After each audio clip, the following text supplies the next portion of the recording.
আপনারা ATN news দেখছেন। সবাইকে আমন্ত্রণ জানাচ্ছি হ্যাপেনিং পয়েন্টের আজকের আয়োজনে। আপনাদের সাথে আছি আমি জান্নাতুল ফেরদাউস কবিতা। আমরা আজকে কথা বলতে চাই অনিয়ন্ত্রিত নগরায়ন এবং নাগরিক দুর্ভোগ নিয়ে। আপনারা দেখেন যে সামান্য জলাবদ্ধতা হলেই কিন্তু যানজট বেঁধে যায়। এই সমস্ত বিষয়গুলোর জন্য আসলে দায়ী কোন কারণ আমরা করতে পারি, এসব নিয়ে একটু আমরা কথা বলতে চাই। আমরা আজকে কথা বলবো, আমাদের সঙ্গে আজকে সংযুক্ত আছেন অধ্যাপক ডক্টর আদিল মোহাম্মদ খান, সভাপতি Bangladesh institute of planners VIP. আপনাকে স্বাগত জানাচ্ছি আমাদের আজকের হ্যাপেনিং পয়েন্টের আয়োজনে। কেমন আছেন? জি, ধন্যবাদ আপনাকেও ধন্যবাদ এবং দর্শক যারা শুনছেন সবার প্রতি রইল সালাম এবং শুভেচ্ছা। আচ্ছা, শুরুর প্রশ্নটা একটু এভাবে করতে চাই। ঢাকার মতো একটা শহর যেখানে ৩০ লাখ মানুষের জন্য অবকাঠামো তৈরি করা হয়েছিল, সেখানে বর্তমানে প্রায় ২ কোটি মানুষ বসবাস করছে। সরকার পরিবর্তনের পর সংস্কার কিন্তু সব জায়গাতেই হচ্ছে, কিন্তু নগর উন্নয়নে কোনো সংস্কার আমরা লক্ষ্য করছি না। এখনও নিয়ম নীতি তোয়াক্কা না করেই কিন্তু বিল্ডিং করা হচ্ছে। পরিকল্পিত নগরায়ণ সংস্কার কি আসলে দরকার ছিল? দেখেন, আপনি সঠিকভাবেই বলেছেন যে দেশে তো অনেক ধরনের সংস্কার কমিশন হয়েছে এবং বাংলাদেশে যদি দেখেন বিগত সময়ে নগরায়নের ক্ষেত্রে বাসযোগ্যতা যেমন কমেছে, ঠিক তেমনি বিভিন্ন ধরনের প্রকল্পের মাধ্যমে প্রচুর টাকা ইনভেস্ট হয়েছে নগর এলাকাগুলোতে, কিন্তু সেই অর্থে নগরগুলোটা আমাদের তার নগরের বাসস্থান থেকে শুরু করে অবকাঠামো, যানজট, জলজট কোনো কিছুর সমাধান হয়নি, যার ফলে নগরায়নে একটা বড় গ্যাপ ছিল।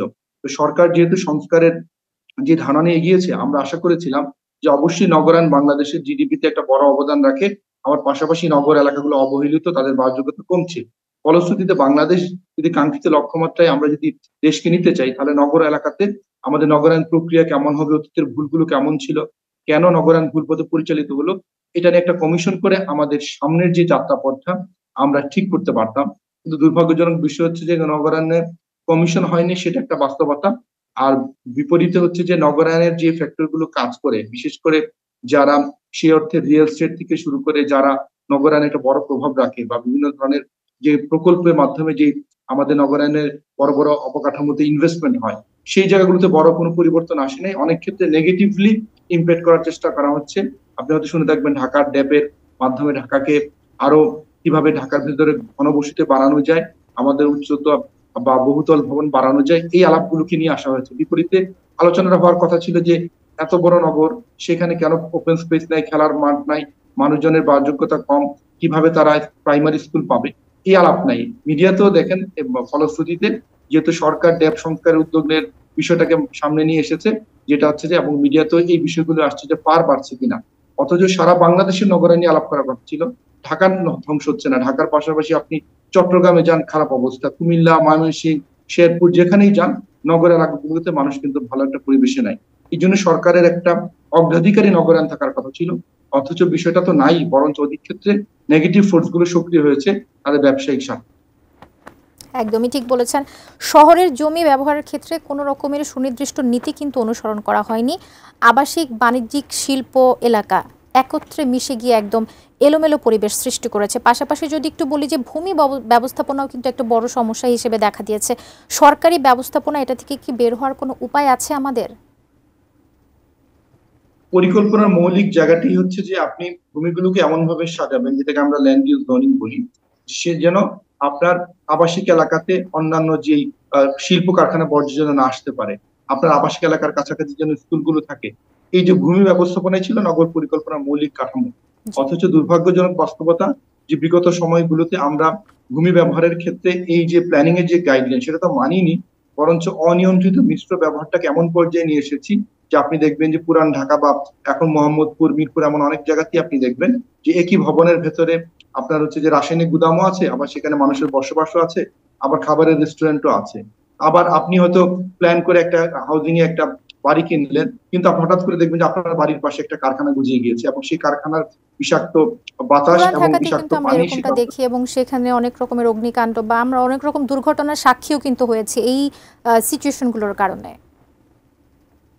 একদমই ঠিক বলেছেন যে যার ফলে এবং এই চিত্রটা যে শুধুমাত্র একটা নির্দিষ্ট এলাকায় না, এই নগরায়নের যে অনিয়ন্ত্রিত বা প্রবৃদ্ধি, এটা আসলে ঢাকারও বিভিন্ন এলাকায় ছড়িয়ে গেছে। এখন পুরান ঢাকার মতো এলাকা আপনি মোহাম্মদপুর, মিরপুর, গ্যান্ডারিয়া বা আপনি অনেক জায়গাতে যাবেন যে এই ধরনের একটা সিনারিও ডেভেলপ করেছে। আবার ঢাকার বাইরে যদি যান, আপনি এমন প্রতিটা নগর এলাকাতে দেখবেন এই ধরনের অনেক এলাকা, যে এলাকাতে কোনো ধরনের বাদ বিচার নাই যে কোন ব্যবহারের পাশে কোন ব্যবহারটা আমরা এলাও করতে পারি। এই যে মানে নিয়ন্ত্রণহীন মিশ্র ব্যবহারের বিপরীতে কিন্তু শহরকে সাজানো গোছানোর জন্য প্ল্যানিং এর বিষয়টা এসেছিল। কিন্তু আমরা দেখেছি যে রাজুকও তার যে ডিটেল দিয়ে প্ল্যান করেছে সেখানেও এই যে মিশ্র ব্যবহারকে লাগাম টানানোর ক্ষেত্রে যথেষ্ট সচেতন হয়নি। আর অন্য অনেক এলাকার তো মাস্টার প্ল্যান নাই, যেসব এলাকাতে প্ল্যানিংই নাই সেসব এলাকাতে তো আসলে আপনি কোনো কিছু পরিকল্পনা মাফিক হবে কিংবা আপনি যে এলাকাতে থাকবেন সেই এলাকার পরিবেশটা ঠিক থাকবে এই মৌলিক গাইডলাইনটাই নাই। দেশের প্রায় ৩৩০টা পৌরসভা আছে, সেই ৩৩০টা পৌরসভাতে আপনার হচ্ছে যে ২৫০-র উপরে পরিকল্পনা তৈরি করা হয়েছিল, কিন্তু সেই পরিকল্পনাগুলো গ্যাজেট করা হয়নি। যার ফলে এই যে নির্বিচার যে উন্নয়ন কর্মকাণ্ড, যেটা উন্নয়নের নামে আপনি পরিবেশটা ধ্বংস হচ্ছে, এয়ার পলিউশন হচ্ছে, ওয়াটার পলিউশন হচ্ছে, সয়েল পলিউশন হচ্ছে, বর্জ্য ব্যবস্থাপনার কোনো মানদণ্ড নেই। এটার মূল কারণটাই হচ্ছে যে আমরা ভূমির যে ব্যবহারের ক্ষেত্রে যেই স্ট্যান্ডার্ডটা, সেই স্ট্যান্ডার্ড থেকে সরিয়ে এসে যেখানে যা ইচ্ছা করছি, যেখানে ইচ্ছে শিল্প কারখানা করাতে কি হচ্ছে জানেন, যে আমাদের যে বিসিকের যে শিল্প প্লট গুলো সেখানে কেউ যাচ্ছে না। কারণটা হচ্ছে কি, বিসিকের শিল্প প্লট গুলো রিলেটিভলি শহর থেকে একটু সাইডে থাকে, সেখানে না গিয়ে বরঞ্চ শহরের মধ্যে মানুষজন কোন একটা প্লট কিনে সেই প্লটটাকে কনভার্ট করে শিল্প এলাকা তৈরি করছে বা সেখানে কারখানা করছে। যার ফলে শিল্প কারখানার দূষণ যেমন আছে, আমাদের নগরের পরিবেশটা বিপন্ন হয়েছে। এই জন্য সার্বিকভাবে সরকারের যে প্ল্যানিং কে যে রেগুলেট করতে হয় এবং যারা প্ল্যানিং এর বাইরে গিয়ে যত্রযুক্ত যে কোনো ধরনের নির্মাণ কাণ্ড করবে তাদেরকে যে আইনের আওতায় নিয়ে আসতে হয়। সরকারের গভর্নেন্সটা বিগত সময় এত দুর্বল ছিল, রাদার শিল্প মালিকরা কি হচ্ছে, তারাই পলিসি মেকিং এ গিয়ে তাদের উপরে যেন কোনো ধরনের প্ল্যানিং আরোপ না করা হয় সেটা নিয়ে সোচ্চার হয়েছে। এবং বর্তমানে আমরা এই ট্রেন্ডটাই দেখছি। অথচ এই সরকারের একটা বড় এজেন্ডা থাকা উচিত যে আমরা যদি মানুষকে বাসযোগ্য পরিবেশ এবং নগর এলাকা, গ্রামীণ এলাকা দিতে চাই, তাহলে প্ল্যানিংটা হবে সবার আগে। তাহলে প্ল্যানিং এর সংস্কার দরকার, প্ল্যানিং ভাবনার সংস্কার দরকার। কারা কি কারণে সরকারি সংস্থাগুলোর গাফিলতির কারণে প্ল্যানিং থাকার পরেও কিছু কিছু নগর এলাকাতে আমরা প্ল্যানিং এর চর্চা করতে পারলাম না, বাধাটা কোথায় ছিল, সে আলাপটা একদমই অনুপস্থিত। একদমই ঠিক বলেছেন। আমরা দেখি যে অনুমোদনহীন ভবন নির্মাণ, অবৈধ দখল, সঠিক নকশা অনুমোদন ছাড়াই উন্নয়ন কর্মকাণ্ড কিন্তু পরিচালিত হচ্ছে। ভবন নির্মাণের পর সরকার কেন উদ্যোগ নিতে পারে না এগুলো ভাঙার জন্য? সরকার যে বিভিন্ন উন্নয়ন কর্তৃপক্ষ তৈরি করলো, রাজু, খুলনা উন্নয়ন কর্তৃপক্ষ, রাজশাহী, চিরাঙ্গীর উন্নয়ন কর্তৃপক্ষ করেছে বা পৌর এলাকাতে করেছে, কর্তৃপক্ষের কাছ থেকে আমি বিল্ডিং তৈরি করার সময় একটা প্ল্যানিং পারমিশন নিব এবং পরবর্তী বিল্ডিংটাকে যথাযথভাবে বানাবো, এই জন্য কর্তৃপক্ষগুলো আছে। কিন্তু মজার বিষয় হচ্ছে যে কর্তৃপক্ষগুলো শুধুমাত্র অধিকাংশ ক্ষেত্রে তারা কি করে, বিল্ডিং পারমিশনের কাগজটা দিয়ে দেয়, কিন্তু পরবর্তী বিল্ডিংটা সঠিকভাবে নির্মিত হয়েছে কিনা এটা যেমন তদারকি করে না, এবং অনুরূপভাবে সেই বিল্ডিং এ যে অনুমোদিত ব্যবহার, ফর এক্সাম্পল কোন একটা ভবন যদি আপনি আবাসিক এলাকার জন্য আপনি অনুমোদন নিয়ে থাকেন, সেখানে আবাসিক হচ্ছে না বাণিজ্যিকে কনভার্ট করেছে বা কারখানাতে কনভার্ট করেছে কিনা, এই যে সরেজমিন যে তদন্তগুলো সেগুলো করে না। তদন্ত না করার ফলশ্রুতিতে দেখা যাচ্ছে যে মানুষের এই ধারণা হয়েছে আমি বিল্ডিং এ ওয়ার্কিং প্ল্যান একটা ভাবে বানাবো, অথচ আমার পারমিশন ছিল আরেক ভাবে। কিংবা আমি যদি রেসিডেন্সিয়াল এরিয়া থেকে কমার্শিয়াল ব্যবহার করি, কেউ আমাকে আসবে না জিজ্ঞেস করতে পারে, যদি আমরা আসে তাহলে কর্তৃপক্ষকে ম্যানেজ করা যায়, আমরা টাকা পয়সা দিয়ে ম্যানেজ করব। এই যে একটা সংস্কৃতি তৈরি হয়েছে, সেই সংস্কৃতির কারণেই জনগণ দুর্নীতির জায়গাটা অনেক বেশি শক্ত ছিল, দুর্নীতি করতে পারতো তারা, এই যে টাকা দিয়ে ম্যানেজ করে নেব এই প্রবণতাটা অনেক বেশি লক্ষ্য করা যেত। এক্স্যাক্টলি, যে আমাদের এই যে দুর্নীতি প্রবণ মানসিকতা সরকারের, এবং আমরা যারা ভবন বানাই ব্যক্তি পর্যায়ে বা গোষ্ঠী পর্যায়ে আমরাও জানি যে ম্যানেজ করার সুযোগ আছে। অথচ এর বিপরীতে কি হলো, দেখা যাবে যে আপনি নগর এলাকাতে একটা বিল্ডিং এর পাশে একটা বিল্ডিং এর মাঝখানে ফাঁকা জায়গা থাকার কথা ছিল, যার মাধ্যমে আলো বাতাস ঢুকবে এবং ফাঁকা জায়গাতে যদি আপনি গাছপালা লাগাতে পারেন নগরের তাপমাত্রা কমবে এবং আপনার এসির ব্যবহার কমার সুযোগ ছিল। অথচ ভবনগুলো গায়ে গায়ে গা ঘেঁষে লাগিয়ে আছে, একটা 10তলা ভবন, অথচ 10তলা ভবনের পাশে আরেকটা 10তলা ভবন, মাঝে কোনো ফাঁকা জায়গা নেই। অথচ মুখে আমরা বলছি আমরা উপরে বহুতল ভবন বানাবো, কারণ হচ্ছে আমরা আশেপাশে প্রচুর ফাঁকা জায়গা রাখবো, তাই আমাকে বহুতল ভবন বানাতে দিতে হবে। অথচ এই বিষয়গুলোকে একদমই আমলে না নিয়ে আমরা একটা বিধ্বংসী নগরায়ণ প্রক্রিয়াতে আছি। এই নগরায়ণ প্রক্রিয়াতে আমাদের যারা উন্নয়ন কর্তৃপক্ষের আছেন, যারা সিটি কর্পোরেশনের আছেন, কখনো কোনো পুলিশ, জেলা প্রশাসন সবাই মিলে এই নেক্সাসটা তৈরি করেছে, যেখানে প্ল্যানিং মানতে হবে না। ডক্টর আদিল মোহাম্মদ খান আমাদের সঙ্গে থাকুন, আমাদের একটা বিরতির সময় হয়েছে, আমরা এই বিষয়টা নিয়ে আরো বেশি বিস্তারিত আলোচনা করতে চাই, আমাদের সঙ্গে আপনি থাকুন। দর্শক, বিরতির সময় হয়েছে, হ্যাপেনিং পয়েন্টের আয়োজনের সাথেই থাকুন, ফিরে আসছি আমাদের অতিথিকে সাথে।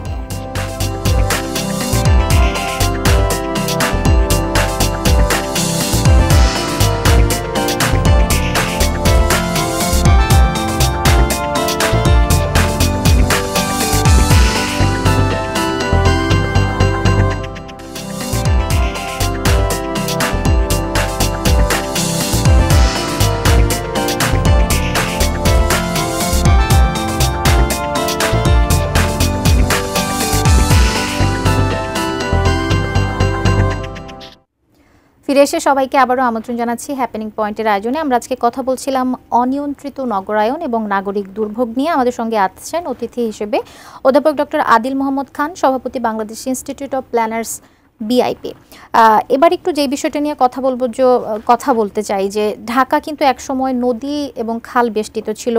বুড়িগঙ্গা, শীতলক্ষ্যা, তুরাগ এবং বালু নদী ঢাকার পরিবেশকে অনেকটাই কিন্তু প্রভাবিত করত। কিন্তু অপরিকল্পিত নগরায়নের ফলে খালগুলো দখল হয়ে গেছে, জলাশয় ভরাট করে ভবন নির্মাণ করা হয়েছে। এতে করে দেখা গেছে যে জলাবদ্ধতা এবং বন্যার প্রকোপ অনেক বেশি বেড়ে গেছে। সক্রিয়ভাবে কোনো কঠিন পদক্ষেপ নেওয়া হচ্ছে না কেন এই দখলকৃত নদী এবং খাল উদ্ধারের জন্য? আপনার কি মনে হয়? খাল, নদী এগুলো হচ্ছে প্রাকৃতিক সম্পদ এবং জনগণের সম্পত্তি, এবং এগুলোকে জীবন্ত সত্তা হিসেবে হাইকোর্ট ঘোষণা করেছে। কিন্তু বিগত সময়গুলোতে আমরা যদি খেয়াল করে দেখি, খাল যারা দখল করে, নদী যারা দখল করে, তাদের সাথে রাজনৈতিক এবং সামাজিকভাবে প্রভাবশালী লোকেরাই কিন্তু খাল, নদী দখল করেছে। এবং আইনের শাসন যেহেতু ছিল না, যার ফলে যখন রাজনৈতিক একজন ছত্রছায়ার লোক একজন যদি দখলটা করেন, কখনই আইনের প্রয়োগ হয় নাই। ফলশ্রুতিতে একটা ধারণা জন্মে গিয়েছে খাল দখল করলে কিছু হয় না। এই ধারণার উপরে ভিত্তি করে দিনের পর দিন কিন্তু তেজারসে খালগুলো দখল এমন পর্যায়ে গিয়েছিল, পরবর্তী পর্যায়ে আমরা দেখছি সিটি কর্পোরেশন খাল দখল করে সেটা তারপর দিয়ে রাস্তা বানাচ্ছে। এই যে একটা অবস্থা, সেই অবস্থার কারণেই গত 20-30 বছর ধরে খালকে, আর আমরা যে খাল যে আমাদের নগরের জন্য প্রয়োজনীয়, বিশেষ করে আমাদের পানি ধারণ এবং খালের পাশে একটা বায়োডাইভার্সিটি আছে, নগরের তাপ কমাতে ভূমিকা রাখে, এই বিষয়গুলো নিয়ে নগর কর্তৃপক্ষ একদম উদাসীন ছিল। এবং এক কর্তৃপক্ষ আরেক কর্তৃপক্ষকে দোষ দিত যে খাল দখলের ক্ষেত্রে রাজউক, সিটি কর্পোরেশন, পানি উন্নয়ন বোর্ড, জেলা প্রশাসন, পুলিশ প্রশাসন একে অপরের দিকে চোখে আঙুল দিয়ে দেখাতো যে তাদের ব্যর্থতার কারণে দখল হচ্ছে। কিন্তু প্রত্যেকটা সংস্থা তারা যদি নিজের দায় দায়িত্ব পালন করতো, তাহলে কিন্তু আমাদের খাল দখল কোনো না কোনো ফরম্যাটে কিন্তু আমরা এটা প্রিভেন্ট করতে পারতাম। এমনও দেখা গিয়েছে, আমরা যারা মিডিয়াতে কথা বলি, পরিবেশ নগরায়ন নিয়ে কথা বলি, আমরা এমন অনেক রিপোর্ট করে বলেছি রাজুকে ব্যবস্থা নিতে, কিন্তু আমাদের রিপোর্টের পরে তারা হয়তো লোক দেখানো কয়েকদিন অভিযান করেছে, কিন্তু পরবর্তীতে সেই দখলদার আগের মতো করেই সেই দখলে এসেছে। বা কখনো কখনো কর্পোরেশন যদি কোনো একটা খাল পুনরুদ্ধার করেছে, আপনি 1 মাস পরে যাবেন, দেখবেন সেই দখলদাররা ফেরত এসেছে। কারণটা হচ্ছে দখলদাররা জানে এই উদ্ধার অভিযানগুলো সাময়িক এবং তাদেরকে যথারীতি ম্যানেজ করা আমরা মানে আমরা কঠিন কোনো শাস্তির কিন্তু আমরা পরিলক্ষিত হয় না। আমরা যেটা দেখি যে হ্যাঁ অভিযান চালাচ্ছে, তারপর আবার তারা দখল নিচ্ছে, তারা যে একটা শাস্তি পেলে সেকেন্ড টাইম সেই কাজটা আর করবে না, সেটা কিন্তু দেখা যায় না। আপনি যদি একজন মানুষের যদি হত্যার কারণে যদি মৃত্যুদণ্ডের মতো শাস্তি থাকে, একটি খাল যদি দখল করেন, তাহলে সেই খালের কারণে অনেক মানুষের জীবন জীবিকা ধ্বংস হয়, অনেক বায়োডাইভার্সিটি সরাসরি বিপন্ন হয়। তাহলে এইটার পানিশমেন্ট যে পর্যায়ে থাকার কথা ছিল, আপনি ক্যালকুলেট দেখবেন এই পানিশমেন্টের ধারা বিদ্যমান আইনগুলো অত্যন্ত দুর্বল, এবং এই দুর্বল আইন দিয়ে হবে না, আর যা আছে সেটার প্রয়োগ নাই। অচিরেই সময় এসেছে এগুলো যদি জীবন্ত সত্তা হয়, তাহলে গণহত্যার মতো, বায়োডাইভার্সিটি হত্যার মতো এই বিষয়টাকে আমলে নিয়ে আমাদের যেন এই আইনটাকে সংস্কার করা হয়। এবং শুধু সংস্কার করলেই হবে না, আমাদের যারা আইন প্রয়োগকারী সংস্থা এবং নির্ধারিত কর্তৃপক্ষ, তারা যেন বিষয়টাকে যথাযথ গুরুত্ব নিয়ে আমাদের এই আইনের প্রতিবিধানটা করে, আমলে নিয়ে যেন তারা এই কাজগুলো করে। আচ্ছা, রাস্তাঘাট অপরিকল্পিতভাবে গড়ে ওঠায় যানজট একটি সাধারণ সমস্যা হয়ে দেখা দিয়েছে। আমি যদি আজকের কথাও বলি, একটু জলাবদ্ধতা, একটু বৃষ্টি, কিছু একটু হলেই কিন্তু যানজট একটা বড় সমস্যা হয়ে দেখা যায়। যেখানে আধা ঘন্টার রাস্তা, সেখানে মানুষকে 2 ঘন্টা 3 ঘন্টা পর্যন্ত যেতে হয়। ভাড়ার বিষয়টা যদি বলি, ভাড়া বাড়িয়ে দেওয়া হয়। এই যে সমস্যাগুলো, গণপরিবহন ব্যবস্থা দুর্বল হওয়ার কারণে আমরা দেখেছি যে ব্যক্তিগত যানবাহনের ব্যবহারটাও কিন্তু বেড়েছে। এতে করে ভয়াবহ যানজট দেখা দিয়েছে। এই সমস্যার সমাধানের জন্য পরিকল্পনা কোন রকমের কেন নিচ্ছেন না নগরবিদরা, বা আসলে কি নিচ্ছেন, বা কি নেওয়া যেতে পারে? আসলে গণপরিবহনের কোনো বিকল্প থাকে না যখন একটা শহর অনেক বড় হয়ে যায়। ঢাকার মেগা শহরে আপনি মানে গণপরিবহন বলতে শুধুমাত্র যে আপনি বাস বাড়াবেন এমন না, বাসের সংখ্যা, বাসের মান, বাসের ক্যাটাগরি বিভিন্ন হবে, সেটা যেমন সত্য, ঠিক তেমনি আমাদের ঢাকার ছোট রাস্তা, মাঝারি রাস্তায় চড়ার মতো প্যারা ট্রানজিট ব্যবস্থা, কমিউটার সার্ভিস গুলো, যেগুলো আমাদের মানে অতি ঘনভাবে থাকার কথা ছিল এবং বিরামহীন ভাবে থাকার কথা ছিল, সেটা নাই। এটা না থাকার ফলে কি হয়েছে, আমরা যারা রিলেটিভলি টাকা আছে যাদের, তারা ব্যক্তিগত গাড়ি কিনেছেন, কেউ কিনেছেন হচ্ছে যে আপনার মোটরসাইকেল, আর যারা তাও পাচ্ছেন না তারা হচ্ছে যে আমাদের যে ব্যক্তিগত ভাবে আমরা কি করছি, আমরা রিক্সাতে উঠছি। এখন রিক্সার ক্ষেত্রে অটো রিক্সা বা নতুন একটা ভার্সন এসেছে, যেটা পুরো শহরকে কি করেছে, ছোট ছোট বাহনের মাধ্যমে এই পুরো শহরের গণপরিবহন ব্যবস্থা চালিত আছে। যেহেতু আমরা পাই না গণপরিবহন, আমাদের এই গণপরিবহন হচ্ছে এগুলো হয়ে গেছে। অথচ বিপরীতে যদি আমরা ঢাকা শহরে মানসম্মত পাবলিক বাস বিভিন্ন রুটে চালাতে করতাম, প্যারা ট্রানজিট গুলো মান উন্নয়ন করতে পারতাম, আমাদের ছোট রাস্তায় চলার মতো প্যারা ট্রানজিট তৈরি করতে পারতাম, তাহলে মানুষ কিন্তু অটোমেটিক্যালি তার ডিপেন্ডেন্সি কমিয়ে দিত এই ছোট ছোট বাহনের উপরে। কারণটা হচ্ছে মানুষ যে রিক্সাতে চড়ে, ঢাকা রিক্সা ভাড়া অত্যন্ত বেশি। এখন আর মধ্যবিত্ত নিম্ন মধ্যবিত্তের পক্ষে অল্প দূরত্বে গিয়ে 50-60 টাকা দেওয়ার মতো অ্যাফোর্ডেবিলিটিও নাই, কিন্তু মানুষ না পেরে এইগুলোতে যাচ্ছেন। আর ব্যক্তিগত গাড়ি যারা কিনছেন তাদের প্রতি লাগাম টানারও কোনো ব্যবস্থা সরকার করেনি।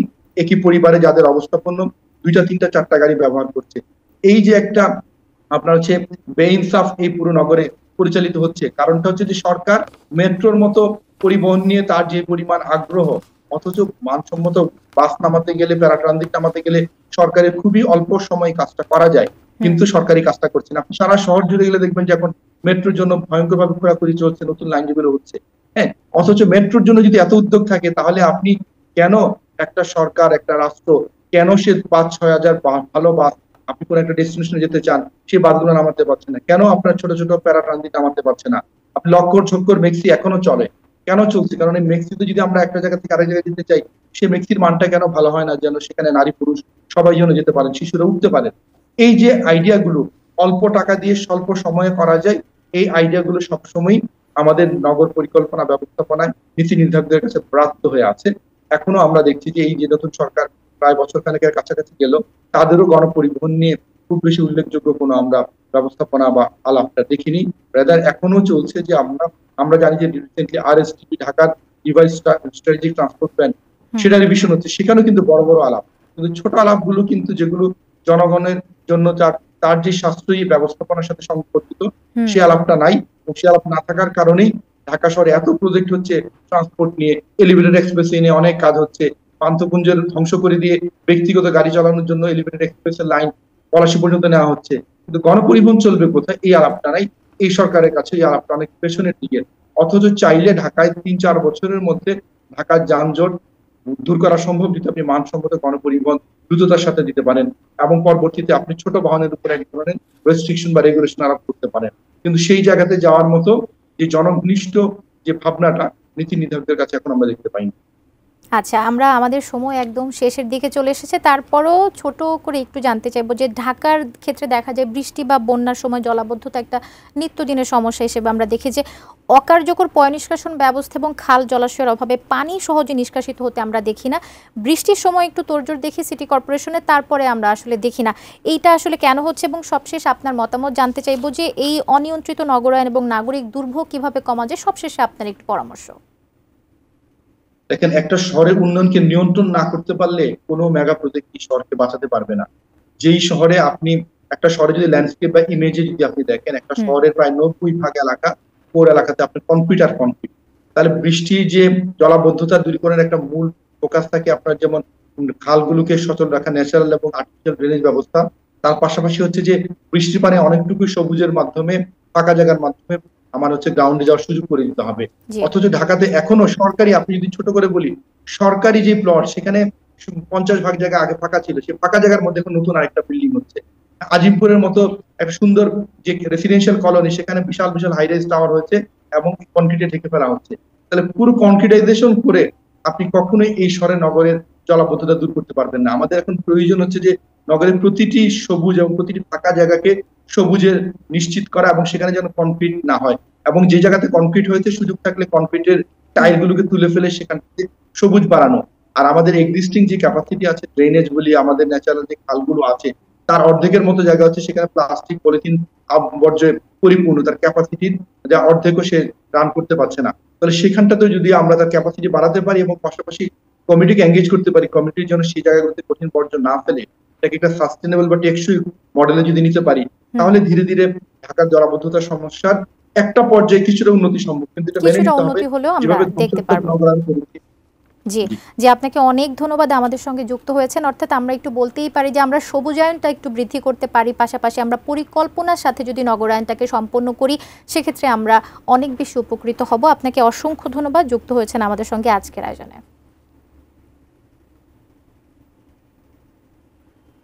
আচ্ছা, আমরা কথা বলছিলাম অনিয়ন্ত্রিত নগরায়ন এবং নাগরিক দুর্ভোগ নিয়ে। কথা বলার জন্য আমরা আমাদের সঙ্গে সংযুক্ত করেছিলাম অধ্যাপক ডক্টর আদিল মোহাম্মদ খান, সভাপতি Bangladesh institute of planners VIP. আজকের মতো হ্যাপেনিং পয়েন্টের আয়োজন এখানেই শেষ করছি। আগামী পর্বে নতুন কোনো বিষয় নিয়ে হাজির হয়ে যাব। ততক্ষণ পর্যন্ত ভালো থাকুন, সুস্থ থাকুন, এটি নিউজের সঙ্গেই থাকুন।